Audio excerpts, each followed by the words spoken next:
Pourquoi? C'est tout le monde qui se pose cette question-là. C'est comme ça que j'étais en train de vous dire qu'il y a une complicité terrible, une complicité de multinationales et de puissances qui ont besoin de nos minerais, qui sont en train de financer et qui donnent des armes à ce genre de personnes, à ce genre de voyous, de bandits, des agresseurs qui sont en train de... Donc, ils n'avaient pas totalement tort de le dire, mais ça montre combien de fois nous sommes des démocrates. Ça montre encore combien de fois que nous sommes beaucoup plus démocrates, où on laisse l'espace à tout et chacun. Vous avez parlé de la RTNC, qui est la chaîne nationale, qui est censée ne pas faire passer n'importe quoi. Mais on a fait passer cette déclaration-là. Dire, bon, écoutez, ces bandits, et ils entrent. Oui, bien évidemment. D'un côté, il a dit, vrai, ce sont des questions que les Congolais lambda se posent. Il dit, mais ces gens-là, est-ce que nous n'avons pas de munitions, nous n'avons pas d'armée, nous n'avons pas ceci pour faire face à cette agression? Et vous avez parlé, il n'est pas politique. Non, mais je crois qu'il était candidat à la députation nationale ou provinciale, c'est pas quelque chose comme ça. Ici, candidat sénateur, mais il avait... Oui. Il était candidat sénateur ou c'est pas moi la députée nationale. Donc, c'est quelqu'un qui est tenté de faire la politique. Lorsqu'on est membre d'un gouvernement, on a certaines obligations de réserve. On ne doit pas faire n'importe quelle déclaration. Cette déclaration-là que vous voyez, peut-être, elle est petite. Et vous voyez comment les gens en parlent. Ça défraie la chronique. C'est un monsieur, s'il avait le sens d'honneur, il devait partir. Continuer à croire peut-être que leur forum, leur regroupement là, c'est un regroupement d'intellectuels et en conséquence... Mais il y a le nom de l'Union sacrée qui a été cité là-bas. Donc, s'il fallait créer l'Union sacrée des hommes intelligents, il fallait aussi prendre le membre de l'Union sacrée influent dans chaque groupe. Parce que le président Vital avait parlé de l'Union sacrée. Parce que c'était pas l'Union sacrée qui était invitée à l'UNIKID, c'était une conférence de scientifiques. Vous, l'UDPS, ça ne vous dérange pas quand un ministre de votre gouvernement, au gouvernement de la République, dit cela? Moi, oui, en tant qu'un ancien membre du gouvernement, je dirais que c'est vrai que Lucien, c'est un garçon intelligent. Brillant. J'ai eu à le côtoyer lorsque nous étions tous au gouvernement. Je l'ai rencontré par moments et je trouve que c'est un homme qui mérite d'être appelé un homme intelligent. Donc, mais l'opposition, vous combattre à l'interne. Ça ne se passe pas comme ça dans un gouvernement. Un gouvernement n'est pas n'importe quelle organisation. Dans le gouvernement, il y a ce qu'on appelle la solidarité gouvernementale. Il y a la solidarité gouvernementale. Lorsqu'on pêche contre ce principe-là, eh bien, on n'est plus en odeur de sainteté de dirigeants de ce forum. Et donc, lorsqu'on se sent mal à l'aise dans un milieu, la moindre des choses, c'est de quitter. La question du leadership en République démocratique du Congo divise certaines personnalités politiques. Les autres pensent que si on en parle, on s'attaque contre certains leaders. Les autres pensent que si on en parle, il y a d'autres camps qui pouvaient être dérangés. En réalité, sur le plan scientifique, on pouvait quand même aborder cette question dans un pays où règne la démocratie et la liberté d'expression. Vous étiez très nombreux à vouloir à ce que nous puissions aborder cette question avec les têtes bien faites de la République, les hauts cadres de l'UDPS. Vous m'avez dérangé que je puisse appeler pour vous un scientifique, enseignant à l'université, ancien vice-ministre de la Justice, haut cadre de l'UDPS, la tête bien faite de la République, Maître Bernard Takeiché. Il est natif ou notable du Maniema. Il est ici avec nous, un candidat gouverneur malheureux, député, candidat à la députation. Il avait échoué, je ne sais pas si il était voté ou pas, mais du moins il est ici avec nous. Maître Bernard Takeiché, soyez le bienvenu. Merci beaucoup, M. Delphin. Qu'est-ce que j'ai loupé dans ma présentation? Non, je suis effectivement cadre de l'UDPS. Je suis notable du Maniema, donc originaire du Maniema, et plus précisément du territoire de Pangui. Et voilà, je suis assistant à la faculté de droit à l'université pédagogique nationale, l'UPN, mon université.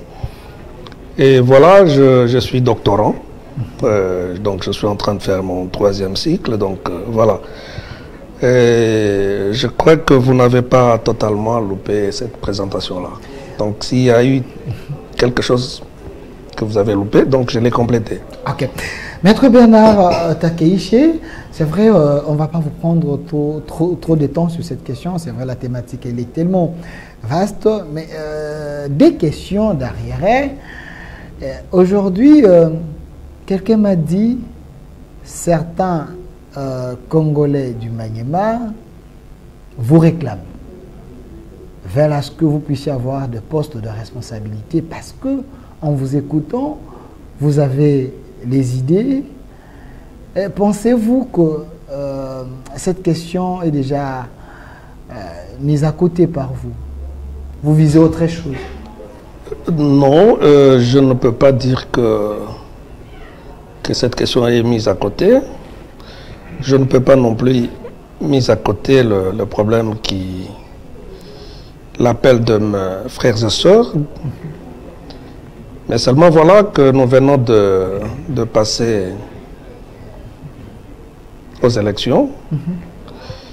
Et que ces élections-là ont produit des députés nationaux comme provinciaux et un gouverneur, et un vice-gouverneur.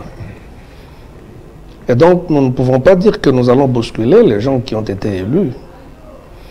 Non. Mais au moment opportun, s'ils trouvent que les choses continuent à marcher à pas de tortue, ben nous sommes toujours là pour servir la province. Parce que nous avons tous intérêt que cette province-là se relève. Et qu'elle aille de l'avant. Ça veut dire que nous devons lutter tous pour que cette province ait des voies de communication qui peuvent essayer de nous mettre en communication, passez-moi l'expression, en communication avec d'autres provinces, et pour que nous ne puissions pas continuer à subir l'étouffement qui est en train de déranger la population du Maniema actuellement. Donc la population du Maniema est extrêmement étouffée. Enclavée parce qu'il n'y a pas de voie de communication. Je pense avec l'actuel gouverneur qui a été élu, et bon, malheureusement on est en train de le torpiller son élection, et il y a des procès par-ci, par-là. Il ne s'est toujours pas encore entré en fonction comme il faut parce que il y a certaines personnes, certaines langues qui sont en désaccord. En train de déranger ces élections-là. Maître Bernard Takeiché, parce que vous dites sur ces plateaux, comme notable du Maniema, qu'il faut qu'il y ait les routes de communication, mais ce n'est pas la faute du président? Parce que quelqu'un m'a dit, le Maniema est enclavé, les infrastructures, on en a parlé ici, développement de 145 territoires. Il semble que le Maniema n'a rien vu, le Maniema n'a pas bénéficié de ces projets. Mais on a reconduit le même ministre, Alexis Guissaro, et c'est pour votre malheur. Je ne peux pas dire, et je ne peux même pas oser dire que le président, c'est la faute du président de la République. Le président est le concepteur du projet. Les exécuteurs sont d'autres personnes, c'est-à-dire les ministres et les autres collaborateurs qui sont impliqués dans l'exécution de ce projet-là. Mais il s'est fait malheureusement que c'est à tous les niveaux que les choses semblent, au niveau des collaborateurs, que les choses ne semblent pas marcher comme il faut.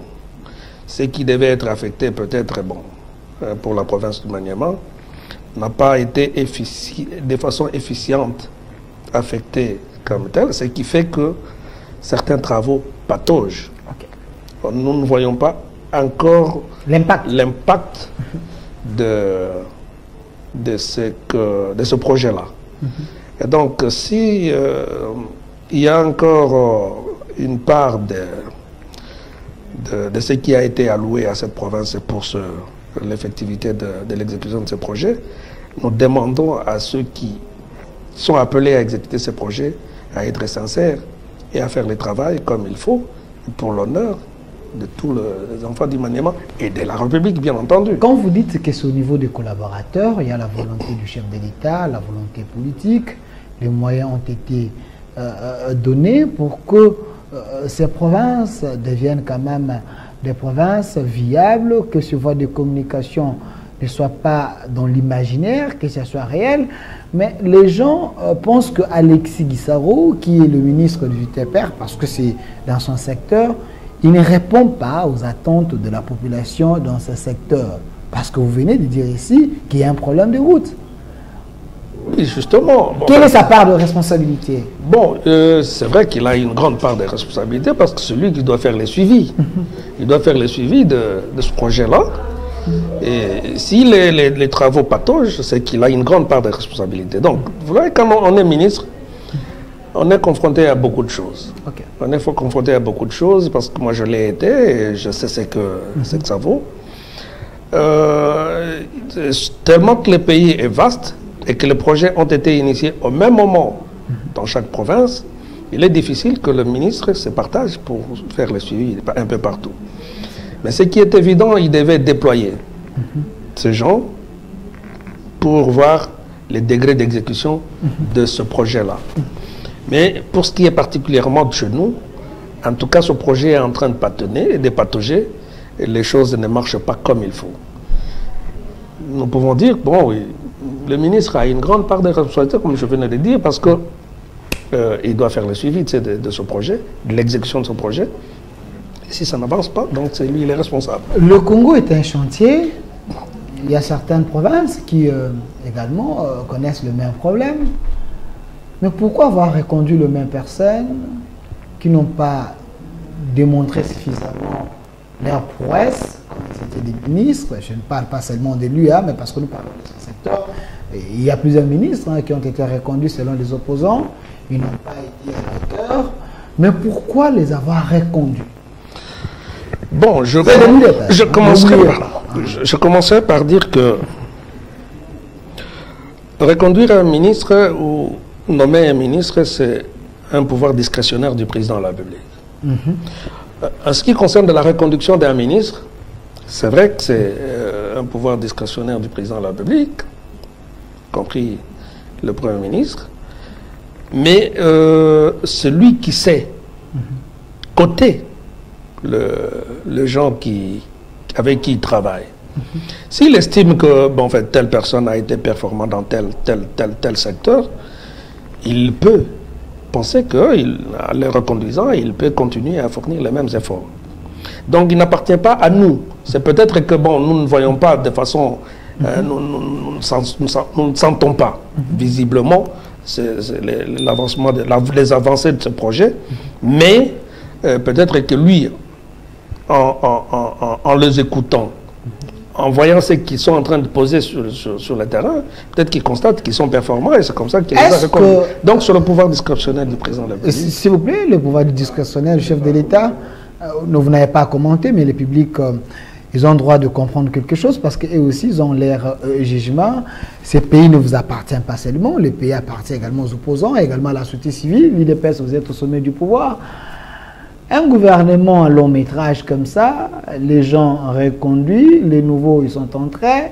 Quand vous dites que c'est le pouvoir discrétionnaire du chef de l'État, est-ce que les chefs n'étaient pas coincés par ces politiques? Parce qu'il y a ceux qui pensent que les chefs pouvaient nommer d'autres personnes, mais il y a eu un problème lié à la Constitution, un problème de quotas. Ces gens, c'était des autorités morales, ils ont amené des députés, et sur ces, leur nom était le premier sur leur liste, il fallait seulement le prendre pour ne pas créer de frustration. Est-ce que ce n'était pas ça le vrai problème? Bon, je disais tantôt que c'est le pouvoir discrétionnaire du président de la République, et il sait pourquoi il les a reconduits. Ça, c'est la première des choses. La deuxième des choses, est-ce que c'est parce qu'ils ont été à la première place sur les différentes listes de... Comme les autorités morales, ils ont amené des députés. La Constitution oblige à ce que celui qui a plus de députés... Ça, j'ignore, mais je suis tenté de dire que ce n'est pas ça simplement, parce qu'il y a beaucoup d'autorités morales de certains partis ou regroupements politiques qui n'ont pas été reconduits, qui ont été dans le gouvernement précédent, avec des gouvernements de sortance, il faut l'appeler comme ça, ou les appeler comme ça, mais et qui n'ont pas été reconduits. Et ce n'est pas parce que ils ont lâché leur titre, leur qualité d'autorité morale. Non, c'est tout simplement le président a jugé bon de le mettre à côté et de placer d'autres personnes, parce que il ne doit pas toujours conduire. Mais même quand vous voyez la configuration du gouvernement actuel, il n'est pas dit que c'est tout le monde qui a été reconduit. Toutes les autorités morales de partis politiques ou de regroupements politiques n'ont pas été reconduits. C'est simplement quelques-uns qui ont été reconduits. Et c'est peut-être parce qu'ils ont été performants dans tel ou tel autre secteur, et c'est comme ça qu'ils ont été reconduits. Parce que vous parlez donc je ne saurais pas vous dire exactement qu'est-ce qui a motivé, qu'est-ce qui a fondé leur reconduction. Alors, parce que vous parlez de la performance, chers téléspectateurs, je précise que la personne qui est ici, c'est un ancien vice-ministre de la Justice. C'est lui qui avait assuré l'intérim après le départ de Tunda Yakasede, l'homme qui avait dit avec Chadari, il ne faut pas nous intimider. Yémé, vous vous rappellerez de cette phrase. Monsieur Bernard Takaiché, au cadre de l'UDPS, notable du Maniema, un vrai scientifique, vous parlez de performance. Le sujet est là, M. Massounda, le sujet est là. Qu'en est-il du leadership en République démocratique du Congo du président Félix-Antoine Tshisekedi sur le plan social, sécuritaire et sur le plan diplomatique et économique? On en parle, ça tombe bien. Vous siégez à l'UDPS, vous réfléchissez, là-bas vous êtes parmi les personnes importantes du parti. D'entrée des jeux, est-ce l'UDPS n'était pas surpris qu'on les a, permettez-moi, on les a donné le pouvoir, on les a remerciés par Joseph Kabila? Vous n'étiez pas préparé pour assumer d'abord les sommets de l'État. On vous avait donné le pouvoir. Non, je crois que vous avez tort de dire ça. D'abord, je suis tenté, en fait, je ne suis pas tenté, je dis tout simplement que les pouvoirs ne se donnent pas. Je ne sais pas si c'est de façon figurée que vous parlez des données, et parce que les pouvoirs, on ne le donne pas à qui on veut. Ce n'est pas un gâteau. Nous avons des vidéos qui prouvent qu'on vous avez donné du pouvoir, mais les propos engagent l'air. Il semble que vous avez donné le pouvoir, vous n'étiez pas préparé. C'est une vieille chanson que nous avons toujours entendue, et bon, qui n'a plus droit au chapitre, qui n'est plus d'actualité. Parce que nous sommes au deuxième quinquennat du président de la République. Si on lui avait donné ce pouvoir comme d'aucuns le prétendent, peut-être que vous faites partie de ces gens-là. Non, mais je ne pense pas que ça soit comme ça. Il ne se serait pas fait élire ou réélire. Donc, s'il s'est fait réélu, pardon, c'est parce que il y a des gens qui reconnaissent la prouesse, les combats que nous avons menés et ce que nous sommes en train de faire actuellement. Donc, il n'est pas question ici qu'on parle d'avoir de quelqu'un qui a donné à un autre. Non. Tout simplement, nous avions gagné ces élections et nous venons encore de les gagner et nous sommes en train d'achever, de continuer, de commencer le deuxième mandat et voilà. Est-ce que dans votre parti, vous étiez suffisamment préparé pour gérer les pays? Oui, mais nous avons fait 32 ans de lutte. Oui, 32 ans dans la distraction. Dans la distraction, peut-être oui. Non, dans les futilités, peut-être oui. Non, nous mais pas dans les vrais combats. Monsieur, nous devons faire la part des choses. Okay. Et c'est ça ce que beaucoup de gens ne comprennent pas. Nous avions trouvé, ce sont les gens peut-être qui voyaient les pays dans sa globalité, et que les pays étaient bons. Donc, je vous dis sincèrement que nous avions trouvé les pays étaient dans une situation de déliquescence très avancée. Donc, une situation extrêmement difficile. Au point que tous les secteurs, il fallait le recommencer. Il fallait les recommencer. Et donc, ce n'était pas une chose facile. Un pays, on ne le transforme pas par un coup de baguette magique. Okay. Il faut du temps et suffisamment du temps. En plus de cela, nous sommes confrontés à beaucoup d'états, beaucoup de problèmes. Il y a eu les Covid, il y a d'autres qui parlent de la Covid, qui a handicapé les fonctionnements du gouvernement, l'exécution de certains projets. Il y a beaucoup d'interférences. Il y a la guerre que nous imposent nos voisins, qui est en train de perturber le fonctionnement de notre pays. Et donc, il y a plusieurs enjeux auxquels nous faisons face et qui ne permettent pas que le pays puisse prendre de l'ascenseur comme il faut. Je ne veux pas que vous soyez généraliste. Excusez-moi. Il faut y aller secteur par secteur. Je vais terminer. C'est comme ça que nous sommes en train d'aller petit à petit en abordant des chantiers tels que nous sommes en train de le parler, et dont le chantier de 145 territoires. Nous sommes en train de l'exécuter. Nous sommes en phase d'exécution de ce projet-là. Et beaucoup de gens pourront sourire lorsque ce projet-là va arriver à terme. Et je crois que nous n'allons pas, nous n'aurons plus le même discours que nous tenons aujourd'hui. Je savais que vous allez tomber dans cette musique d'habitude de l'UDPS, votre générique.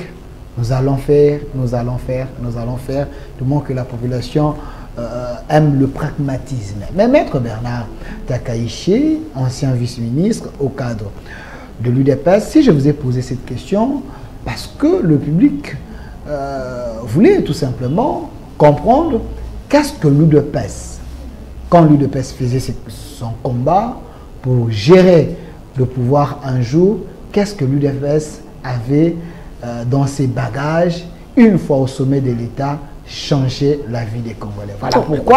Voilà pourquoi il y a eu une conférence, si je peux le dire ainsi, on avait invité certains professeurs, j'ai vu le professeur, j'ai vu certains ministres de la République, mais d'abord, M. Vital Kamerhe dit qu'il faudrait créer l'union sacrée, je ne sais pas si c'était ça réellement ces mots, l'union sacrée des hommes intelligents, des intellectuels. Vous, intellectuels, vous êtes dans l'union sacrée. Quand le président Vital Kamerhe dit cela, est-ce l'injure? Est-ce une manière d'humilier ceux qui sont dans l'union sacrée ou un moyen pour lui d'augmenter un peu la qualité des politiciens qui sont au sein de l'union sacrée, faire la sélection pour que le meilleur se mette à côté pour réfléchir pays? Je comprends votre difficulté même quand vous posez cette question-là. Parce que quand nous utilisons certains concepts, il faut savoir le définir et lui donner un sens. C'est comme ça que j'ai toujours dit, les concepts n'est qu'une expression verbale de termes. Et le terme, nous devons considérer, c'est le contenu. C'est ce qui est compréhensible, ce qui est potable, ce qui est consommable. Mais lorsque Kamerhe, président de l'Assemblée nationale, dit nous devons créer une union sacrée de je ne connais pas quelle est sa philosophie, qu'est-ce qu'il entend par union sacrée des intellectuels. Est-ce que lui-même n'est pas intellectuel? Est-ce que moi, je ne suis pas intellectuel parce que je suis dedans? Est-ce que Bahati Lukwebo n'est pas intellectuel, qui est professeur d'université, bien entendu? Pour ne citer que ceux-là. Est-ce Kabouya n'est pas intellectuel? Non, écoutez. Ce n'est que des questions, il fallait continuer. Ça ne peut pas être une question. L'intellectuel se mesure. Moi, j'ai parlé de moi-même. D'abord parce que, non seulement que je suis avocat, parce que j'ai oublié, je suis avocat, je suis juriste, donc j'ai fait le truc, je suis en train de faire mon 3e cycle. Je me considère parmi ces intellectuels-là. Et donc, je vois Louis Kamer, il venait d'être nommé comme professeur d'université. Il est dans l'Union sacrée. Je vois M. Bahati Lukwebo, l'ancien président du Sénat. Il est professeur d'université. Jean-Pierre Bemba, il est dans l'Union sacrée, lui aussi. Je ne vois pas et je ne comprends pas cette façon de... Je suis en train de me dire, est-ce que c'était une façon, comme vous l'avez dit, de vouloir humilier certaines personnes qui sont dans l'Union sacrée? Je ne confirme pas, je ne fais que poser des questions. Moi-même aussi, je suis en train de réfléchir. Bon, parce que lui-même n'a pas défini ce que ça veut dire. Lui-même étant intellectuel, je suppose, je ne vois pas comment il peut dire qu'il voudrait créer une autre union sacrée des intellectuels. Je ne comprends pas ce qu'elle démarche. Peut-être la qualité non, il lui appartient des politiques qui sont dans l'union sacrée. Il lui appartient selon le professeur Kamere, il a peut-être compris que l'échelle de réflexion ne correspond pas à la taille du pays, à la taille des ambitions de l'union sacrée. Sur ça, il faut essayer un peu de scinder cette union sacrée. En deux, vous avez l'union sacrée des gens quand même acceptables, comme les sous-les-bois, on peut comprendre.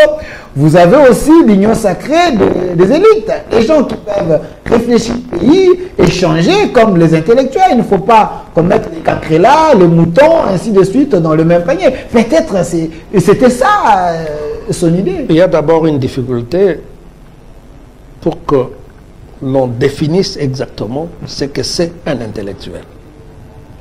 Je ne sais pas quelle est la définition que lui donne à ce concept-là. Intellectuel. Est-ce que c'est celui qui a beaucoup étudié? On peut avoir beaucoup étudié et avoir un papier, mais ce papier-là ne vous sert à rien si vous n'avez pas quelque chose que vous avez retenu par rapport à... On peut avoir des diplômes sans être intelligent. Et nous savons comment les gens ont obtenu leur diplôme. Même ceux qui sont certains, ceux qui sont des professeurs aujourd'hui. Nous sommes en train de décrire. Ce sont des choses, des fois, que nous connaissons comment les choses s'octroient ici. Il y a certaines personnes qui n'ont pas le niveau qu'il faut et qui obtiennent des diplômes. Mais on peut avoir aussi son diplôme à être intelligent et n'a pas la possibilité d'exprimer son intelligence, son intellect. C'est aussi compliqué. Donc, nous, peut-être c'est parce que nous avons l'occasion de passer dans des chaînes de télévision, de radio et ainsi de suite, et les gens nous découvrent, c'est comme ça qu'on parle de nous.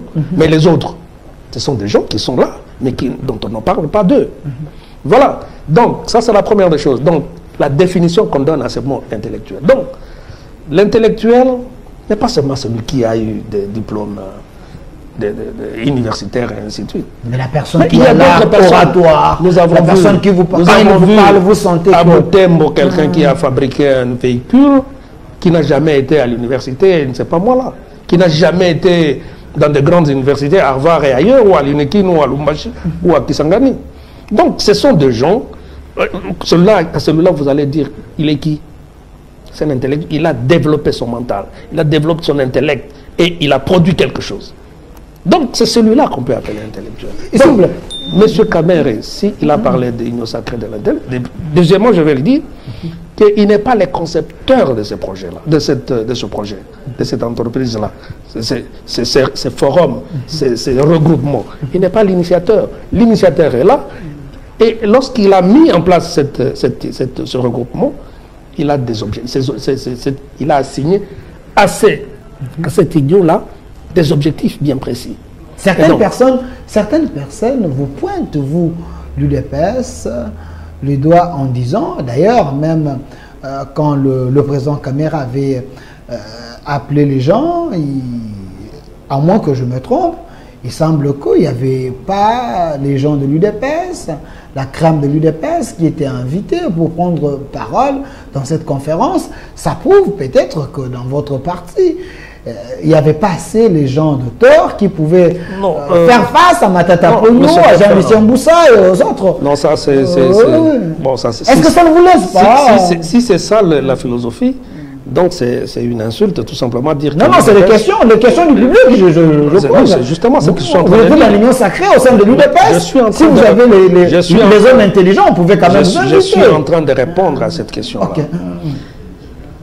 Si c'est ça la conception, si c'est ça la définition, le terme qu'il a donné à ce concept-là, c'est-à-dire considérer que dans l'UDPS, c'est un panier à crabes, il n'y a pas d'intellectuels, il n'y a pas de gens qui réfléchissent, il n'y a pas de gens qui développent leur mental, et là, je suis désolé. Parmi les orateurs, il n'y avait pas quelqu'un de l'UDPS. À moins que je me trompe, mais il n'avait pas... C'est pas tout le monde qui devait être orateur. On devait limiter le nombre d'orateurs, et bon, peut-être qu'ils n'ont pas jugé utile ou ils n'ont pas trouvé quelqu'un qui puisse répondre à cette conférence-là. Dans un grand parti comme l'UDPS, nous ne savons même pas comment... Il y avait carence de gens pour répondre à ce genre de thématiques. Même si on n'a pas été orateur, si on était bien informé, peut-être qu'on serait parti, ne serait-ce qu'assister à cette conférence. C'est pour dire que tout le monde n'a pas eu la même information. Donc il y a ceux qui ont utilisé cette information, et c'est de la même manière peut-être qu'ils ont recruté des orateurs.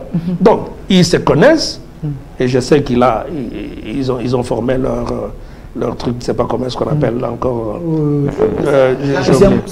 Oui, ils ont créé. C'est peut-être ça le ministre. Monsieur Kankou, il y a Jean-Lucien Mboussa, il y a lui-même, et tant d'autres.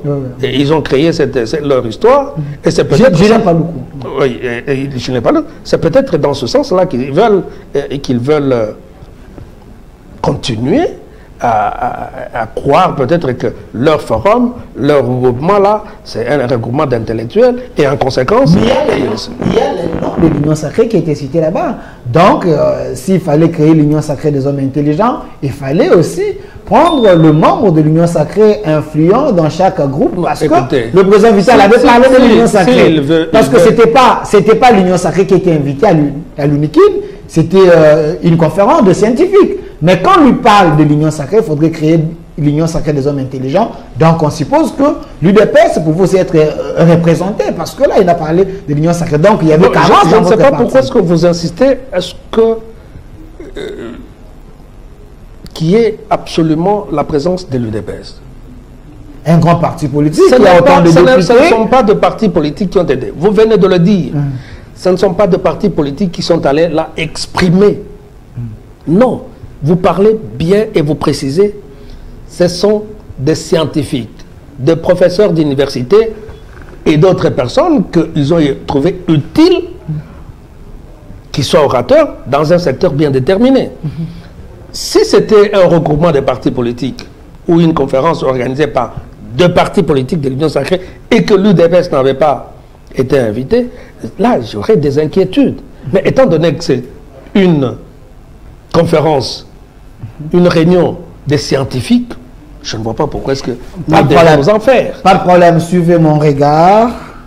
Aux hommes éclairés, vous pouvez comprendre. Le président Vital Kamere est un homme intelligent de mon pays. Il invite des professeurs, même les opposants. Ils étaient là. Il y a eu des professeurs, des militants. J'avais vu aussi certains militants là-bas. Mais là, il a quand même cité l'Union sacrée.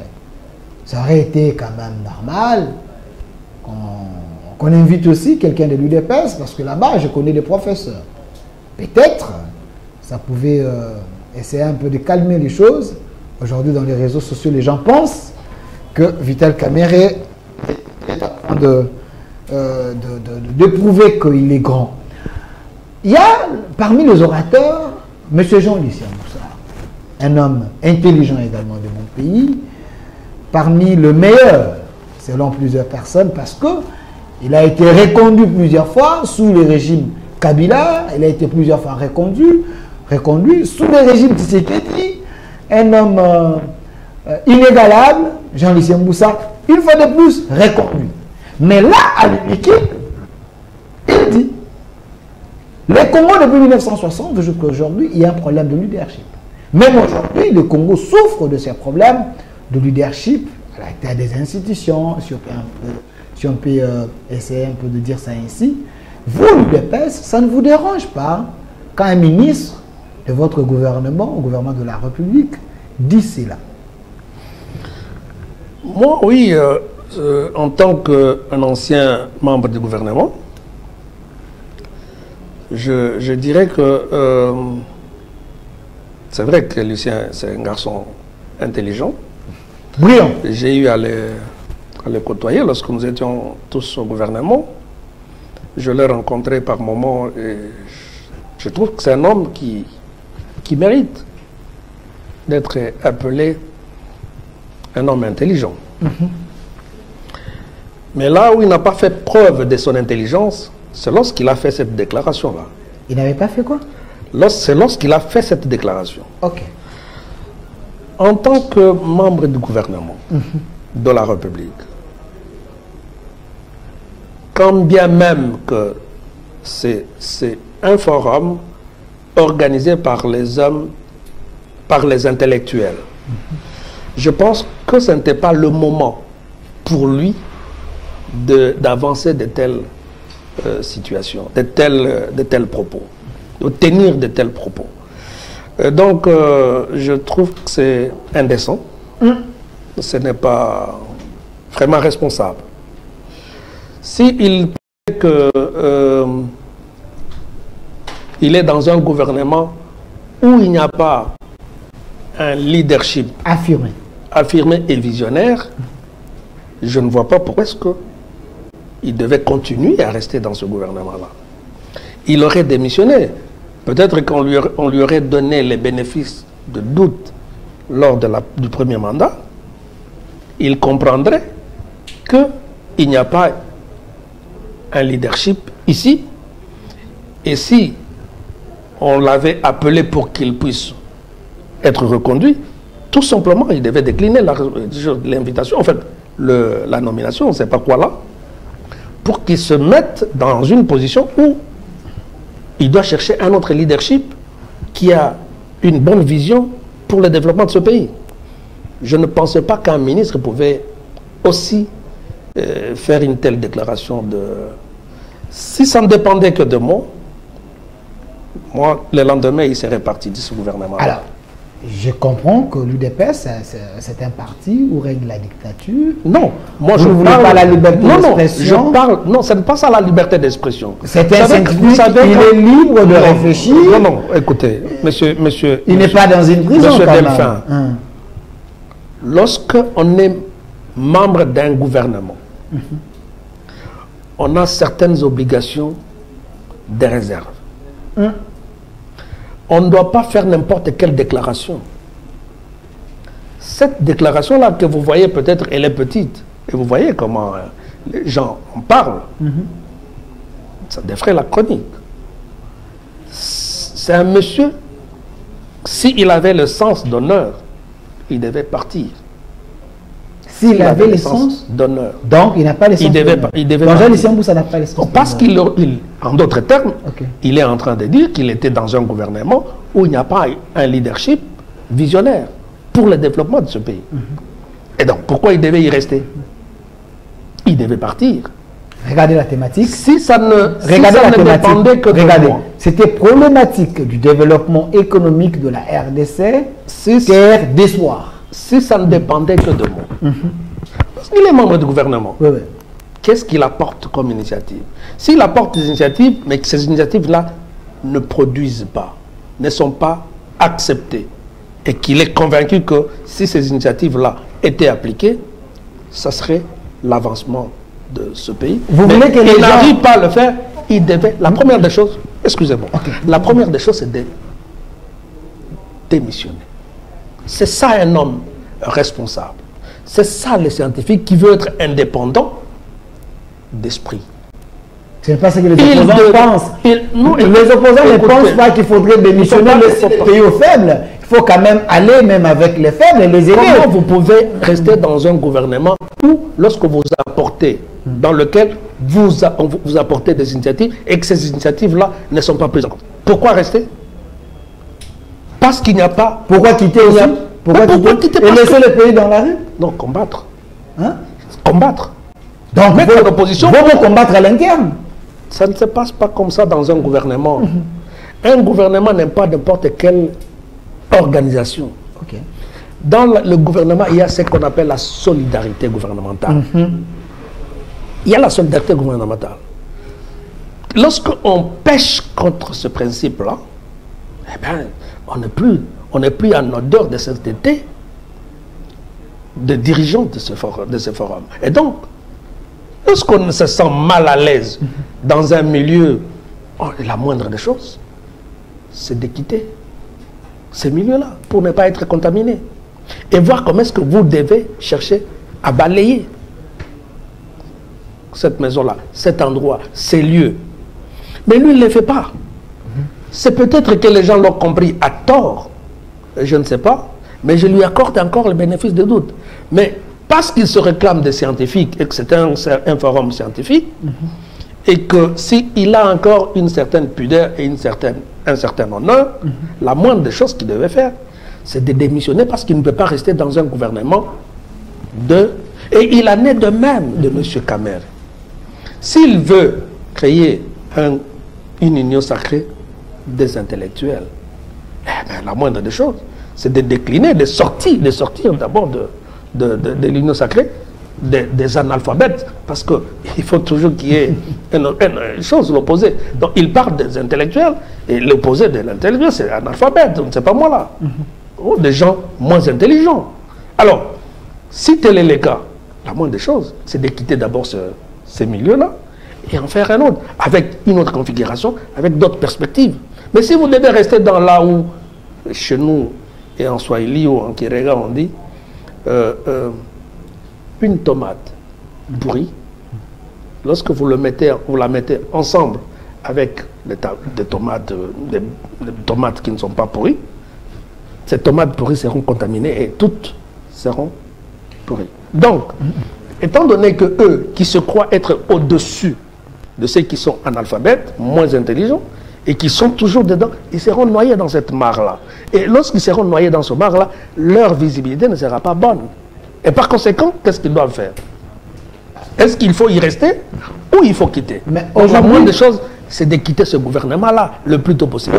C'est comme ça que je dis, si ça ne dépendait que de moi, j'aurais sanctionné sévèrement cette attitude-là, c'est un comportement. Le président, Jean-Lucien Boussa, c'est un garçon que j'admire, j'apprécie beaucoup, mais je n'ai pas apprécié ce propos. Vous n'avez pas apprécié parce que vous êtes de l'UDPS, vous n'avez pas apprécié non, c'est pas parce que vous êtes scientifique. D'abord, parce que je suis d'abord scientifique, je peux ne pas être intellectuel dans leur... Je peux ne pas être intellectuel selon eux, mais selon que j'ai été membre du gouvernement. Je sais ce que ça veut dire être membre d'un gouvernement où règne la solidarité gouvernementale. Il ne pouvait pas se permettre de dire pareilles choses. Alors, la moindre des choses, c'est de quitter ce gouvernement-là où il ne trouve, il ne trouve pas son intérêt. Moi, je souhaiterais plutôt que le public qui est en train de nous suivre comprenne qu'au sein de l'UDPS, il y a des têtes bien faites. Au lieu d'agir sous l'émotion, c'est d'apporter une thèse contraire. Quand on lui dit il y a un problème de leadership, un leadership qui s'affirme, un problème de vision, nous avons un cadre de l'UDPS ici en face de moi. Est-ce le président de la République aujourd'hui, est-ce un président? Est-ce qu'il a pris le Congo de point X au point Y? Quel est le prouesse de son leadership sur le plan diplomatique d'abord? Allons secteur par secteur, comme ça vos éléments vont convaincre l'opinion que peut-être M. Jean-Lucien Boussa s'est trompé. Je commence par dire d'abord en l'intérieur du pays et au sein du gouvernement. Lorsqu'un président de la République donne sa vision, globalement, il dit, ma vision se résume sur autant de piliers. Il en a cité 6. 6 piliers. Il les a bien définis. Et il le met à la disposition du gouvernement. Le gouvernement a fait un programme. Chaque secteur, chaque ministre a un secteur déterminé, un secteur d'activité. Je pense, si nous devons faire les bilans de ce que les autres apportent, parce que ce n'est pas le président. Le président regarde, le Premier ministre est là pour suivre, voir qui a fait le travail, on fait l'évaluation et on donne les résultats. Mais si ceux qui sont à l'intérieur ne produisent pas, qui doit être considéré comme le moins performant? Le président. C'est le président. Okay. Mais c'est comme ça que je dis. Le président a l'obligation de sanctionner ce genre de personnes. Parce qu'il a fait son choix, et parmi ses choix, il a fait ses choix, parmi les choix, Lucien Boussa.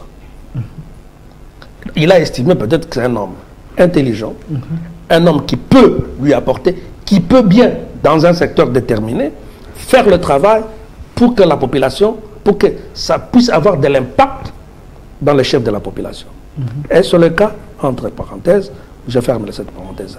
En matière de diplomatie, le leadership dans la diplomatie du président, c'est visible. Selon vous, selon... Non, mais ça selon le résultat. Ça se voit. Vous êtes sûr? Ça se remarque. Ok. Pas plus tard qu'hier ou avant-hier, vous avez suivi qu'il y a eu à l'ONU un rapport des enquêteurs qui ont parlé du Rwanda sans gants.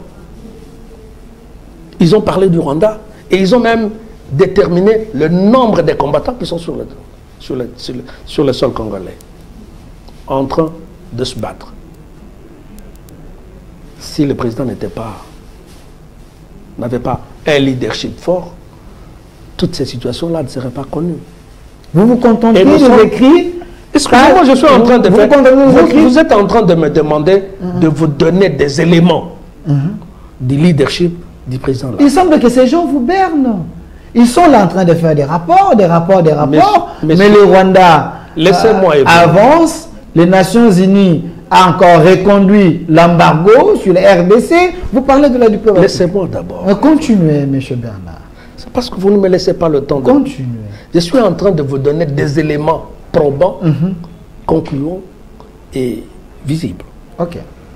Je venais de vous citer plus tard qu'hier cette affaire-là du Rwanda, que nous avons toujours dénoncée. Personne ne voulait nous écouter. Mais depuis un certain moment, les gens sont en train de condamner. Petit à petit, les pays sont en train de condamner. Quand bien même que nous n'avons pas encore vu l'impact de toutes ces condamnations, mais au moins, ce pays, les grands, ceux qui se disent les grandes puissances, sont en train de dénoncer. Ça fait partie des leaderships du président de la République. Le leadership sur le plan diplomatique, nous avons vu au Tchad. Très peu de présidents de la République qui ont déjà réussi à faire ce que le président de la République a fait au Tchad. La réconciliation tchadienne. Il y avait des gens qui s'étaient diamétralement opposés. Mais il les a fait réconcilier. Ils ont organisé des élections. Les élections sont passées à 80% normalement. Et aujourd'hui, ils ont un président de la République qui ne sont pas contestés comme tels. Évidemment, il y a toujours quelques bribes d'opposants, comme ici, partout au monde, qui, même Donald Trump, avait contesté l'élection de Joe Biden. Et voilà. C'est l'esthétique démocratique. Donc, c'est démocratique. Donc, ça fait partie des leaderships. Nous avons plusieurs organisations internationales, dont l'EAC, nous avons la SADC, qui ont des troupes sur le terrain, chez nous. Sans impact. Parce que le président de la République est allé voir ces organisations et il a discuté, il leur a fait voir la situation et ils ont accepté d'envoyer des troupes ici. Parmi les troupes, il y a des gens même qui sont morts ici chez nous. Donc les gens de l'Afrique du Sud, les troupes de l'Afrique du Sud. Donc, nous, tout ça, ça fait partie de leadership. Je peux vous en citer plusieurs. Donc c'est pour montrer que nous sommes en train d'aller petit à petit et nous sommes en train de nous affirmer et de nous confirmer dans les concerts. Là, vous avez fait une réaction par rapport à ma question. J'ai également amplifié ma question en disant, si vous pensez que votre diplomatie sous le régime Tshisekedi était agissante, le chef de l'État s'est affirmé dans ce secteur, je vous ai dit que les Nations Unies viennent de reconduire une fois de plus l'embargo. Du moment que l'embargo a été levé et le Rwanda et d'autres pays, ils ont quand même essayé un peu de bouger leur ligne. Aujourd'hui, la RDC est encore... Quand on a levé un embargo, on peut le reconduire ou bien on peut l'appliquer. Mais il semble qu'aujourd'hui, l'embargo est revenu. Reconduit comment? J'ai dit l'embargo est là, on ne peut plus acheter les armes. Vous avez suivi avec moi les communiqués des ministères de la Défense. J'ai dit cet embargo ne concerne pas les FARDC. Mais je ne sais pas pourquoi est-ce que vous devez... Mais les opposants, ils ont tweeté, ils ont dit que... J'aime bien cette expression-là d'opposant. Un opposant, c'est son rôle. Il est en train de jouer son rôle. Il cherche à nous remplacer. Il cherche à occuper les fauteuils sur lesquels nous sommes. Ils sont quand même sérieux et sincères. Vous pensez que les opposants manquent de... La sincérité, c'est lui qui connaît s'il est sincère ou pas. Mais moi, je sais, en tant qu'opposant, il est en train de faire... ou en tant qu'opposants, ils sont en train de faire leur travail d'opposition. Ils sont en train de peut-être induire la population pour s'attirer de la sympathie de cette population-là, pour que demain, qu'ils soient gouvernants comme ce que nous sommes en train de faire aujourd'hui. Donc, opposants, moi, ça je m'en tape le faire, excusez-moi l'expression. Maître Bernard Takaiche, ancien vice-ministre de la Justice, la diplomatie sécuritaire, parlons-en parce que il ne faut pas oublier le sujet. Qu'en est-il du leadership du président Félix Tshisekedi? C'est les réponses aux attentes des Congolais, la situation sécuritaire. Aujourd'hui, cette guerre ou l'agression s'amplifie encore. Jean-Lucien Moussa a raison de dire que nous avons un problème de leadership parce qu'aujourd'hui, il semble que ses ennemis avancent. Non. Beaucoup de gens... c'est peut-être ça que j'ai toujours condamné, la communication. Okay. La communication chez nous, c'est peut-être que, bon, il y avait encore un problème d'amateurisme dans la communication, dans les systèmes communicationnels des activités de gouvernement ou de la République. Nous communiquons mal, pourquoi? Pourquoi je dis que nous communiquons mal? Tout simplement parce que on n'a pas dit d'abord comment cette espèce de ce qu'on appelle M23 a ressurgi. Il était où? Qu'est-ce qu'il faisait? Comment ils sont arrivés là-bas? Il fallait commencer par communiquer à ce niveau-là. Cette histoire-là de M23, c'est une histoire qui a été boutiquée et qui sont boutiquées par les multinationales et les grandes puissances. C'est connu de tout le monde qui sont en principe de faire pression sur nous. En fait, de s'attirer certains intérêts dans nos mines. Il n'y a pas de choses, il n'y a que ça. Et les Rwandais en profitent, comme les Rwandais, Hutu, ils ont toujours dit dans leur tête, c'est l'expansion territoire. C'est-à-dire, en profite, on les utilise pour faire ce job, ce mauvais job-là. Et c'est malheureux. C'est malheureux. C'est tout simplement ça. Nous avons toujours dit, pour ceux qui voudraient venir investir, qu'ils viennent et qu'ils passent par la grande porte, nous signons des contrats. Les signants sont venus, ils sont en train de travailler. Si les autres pouvaient venir et que nous faisons nous signons des accords, des protocoles d'accord, pourquoi ils n'investiraient? Ils n'investiraient pas. Pourquoi? Ils vont investir, il y a un climat des affaires qui est propice, et puis bon, nous avons sérieusement amélioré le climat d'affaires. Nous avons, nos lois il n'y a plus assez de difficultés pour faire une société au Congo. En fait, je vois mal comment est-ce que ces gens continuent toujours. Et c'est ça ce que nous sommes en train d'appeler. C'est une façon de nous coloniser. Et nous devons nous faire violence pour que nous puissions sortir de cette colonisation-là. Pour que nous puissions sortir de ce genre d'impérialisme qui continue à nous gangréner. Et donc, tout ce que nous avons, peut-être qu'il y a beaucoup de méthodes, de philosophies, que le président est en train d'aborder les différents thèmes, les différents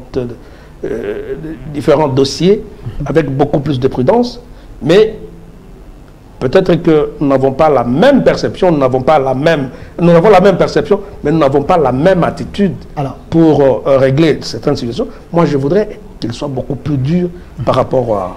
Alors, Maître Bernard Takaïché, à nos partenaires extérieurs. Maître Bernard Takaïché, Monsieur Massounda, cherchez-moi la photo de l'artiste Koffi Olomidé. Ici, j'ai lu un article, Magloire Paloukou de l'Union Sacrée pour la nation congolaise. Il est également de l'UNC de Vitel Kamere. Il a adhéré au M23. Est-ce que ça ne vous dérange pas? Les politiciens congolais, la journée, ils sont en RDC avec vous de l'Union Sacrée. Les soirs, ils changent les Kazakhs, ils sont en M23. Est-ce que le président Félix n'est pas entouré des hypocrites et des traîtres? Ça c'est vrai. Ça se voit. Mais malheureusement, vous pouvez être avec... Moi, je peux être avec Delphin, mais je ne sais pas ce qu'il pense de Maître Bernard. Est-ce qu'au sortir de sa porte, il va mettre des gris-gris là pour qu'il tombe et qu'il meure? Je n'en sais rien. Donc, vous pouvez être ensemble avec des gens qui vous fournissent, qui vous donnent beaucoup d'idées, qui vous apportent beaucoup d'initiatives. Mais alors, à l'intérieur, il a des objectifs autres que ceux qu'il est en train de présenter apparemment. Donc, c'est ça. En plus de cela, on peut être dans un même regroupement politique, on peut être dans une même formation politique. Chacun a ses intérêts, chacun a sa perception, chacun a ses idées internes. Et j'ai toujours dit, partant de tous ces malheureux exemples que nous sommes en train de connaître, de partager aujourd'hui, les gens qui, hier, se disaient prêts pour mourir pour la République, mais aujourd'hui, ils sont allés s'allier avec des étrangers pour combattre leur propre pays. C'est malheureux, tout simplement. C'est malheureux. Ce sont des personnes versatiles. Ce sont des personnes qui manquent une certaine valeur que nous avons, que moi, personnellement, j'ai apprise de Tshisekedi. De par son comportement, c'est la constance. Ils ne sont pas constants. Et qui ne veulent pas subir de la crise. Dès lors qu'ils trouvent que leur poche commence à se vider, ils cherchent toujours où aller chercher à la renforcer. Et donc, ce sont des gens qui n'ont pas un idéal. Ce sont des gens qui n'ont pas un idéal. Et voilà, c'est ça ce que nous sommes en train de faire. Avec ce genre pareil, excusez-moi, je termine par là. Avec ce genre pareil, c'est comme ça qu'il est difficile que notre pays, le Congo, que nous aimons beaucoup, que moi j'aime beaucoup, ne va pas se développer si facilement. Ce n'est pas pour rien que le président de la République a demandé à ce qu'on puisse restaurer la peine de mort. La peine de mort, voilà. Ce n'est pas pour rien. Je rappelle que vous êtes un ancien vice-ministre de la Justice. Parce que, tout simplement, il y a des gens versatiles, des gens qui ne sont pas constants, des gens qui, aujourd'hui, ils vous donnent de belles idées, le matin, le soir, c'est autre chose. Donc, le chef de l'État est entouré des imposteurs. Alors, il faut absolument sanctionner ce genre de personnes. Merci. Nous chutons avec vous. Je vous avais... j'ai demandé la photo de l'artiste Koffi Olomidé, l'ambassadeur. Il a un passeport diplomatique, à moins que je me trompe.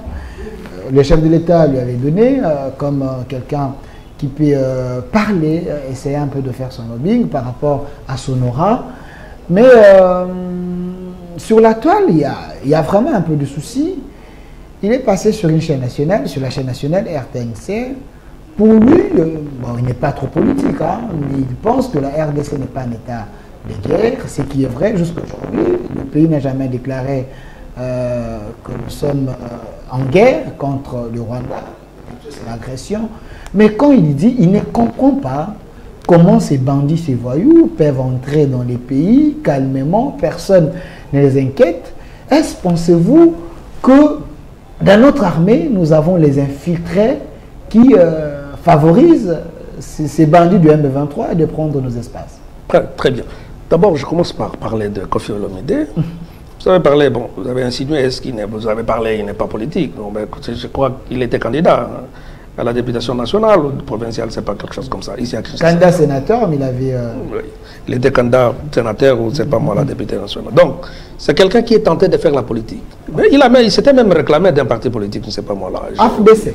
Voilà. Donc, c'est quelqu'un qui est en train d'entrer dans la politique. Donc, dire qu'il n'est pas politique, non, il est politique. Ok.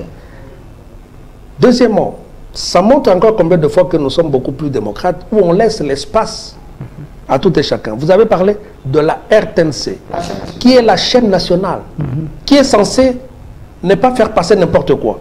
Mais on a fait passer cette déclaration-là. Dire, bon, écoutez, ces bandits, et ils entrent. Oui, mais évidemment, d'un côté, il a dit, vrai, ce sont des questions que les Congolais lambda se posent. Il dit, mais ces gens-là, est-ce que nous n'avons pas de munitions, nous n'avons pas d'armée, nous n'avons pas ceci pour faire face à cette agression? Comment ces petits Rwandais-là, les petits Rwandais qui n'ont même pas la dimension de mon territoire, peut continuer à nous faire du mal? Pourquoi? C'est tout le monde qui se pose cette question-là. C'est comme ça que j'étais en train de vous dire qu'il y a une complicité terrible, une complicité de multinationales et de puissances qui ont besoin de nos minerais, qui sont en train de financer et qui donnent des armes à ce genre de personnes, à ce genre de voyous, de bandits, des agresseurs qui sont en train de... Donc, ils n'avaient pas totalement tort de le dire, mais ça montre combien de fois nous sommes des démocrates où nous laissons les gens s'exprimer, dire ce qu'ils pensent et partant de ce qu'ils pensent, nous allons déduire et voir ce que nous pouvons apporter comme non seulement la communication que nous pouvons apporter par rapport à ça, mais aussi quelle attitude, le comportement de nos forces armées sur le terrain. Merci Maître Bernard Takaichi. Regardez la caméra, 30 secondes, c'est également votre mot de la fin parce que le sujet d'aujourd'hui c'était qu'en est-il du leadership du président Félix Tshisekedi? Est-ce qu'il répond aux attentes des Congolais? Il y a un point qu'on n'a pas parlé sur le plan économique et social. Et sur ce plan-là, sur ces points-là, les chefs affirmer son leadership. Regardez la caméra, c'est aussi votre mot de la fin. Non, je dirais tout à l'heure d'abord que le leadership du chef de l'État est en train de s'affirmer et s'affirme encore davantage. Et vous avez suivi dans son discours où il disait que nous devons d'abord privilégier les acquis, mais aussi nous n'allons plus revenir sur les erreurs du passé. Et ça, il avait dit, et c'est ça ce que nous sommes en train de voir sur le terrain. Donc, il a mis un gouvernement en place et il est en train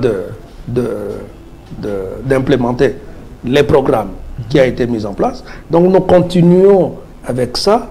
Le leadership est en train de s'affirmer et bientôt, nous allons régler la situation de la monnaie, nous allons régler la situation de la culture, nous allons régler le problème, nous sommes en train de régler la situation politique parce que la stabilité est en train de s'apaiser en dehors de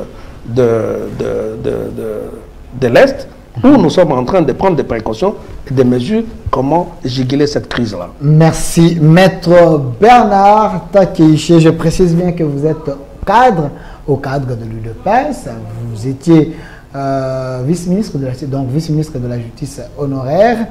Merci d'avoir répondu à notre invitation. Je sais que cette émission, plusieurs personnes vous avez apprécié et également d'autres personnes qui ont piqué des crises à la maison, mais c'est l'esthétique démocratique. Un homme scientifique était ici avec moi. consommez déjà cette émission, est en direct sur notre chaîne YouTube au Centre TV ou au Delcast Télévision. Prenez les liens, partagez. Je pense que nous allons encore vous recevoir parce qu'on n'a pas terminé. Je suis disposé. Merci. Merci à vous et merci à l'équipe qui m'a accompagné. Régie finale à M. Toussaint qui était là. La réalisation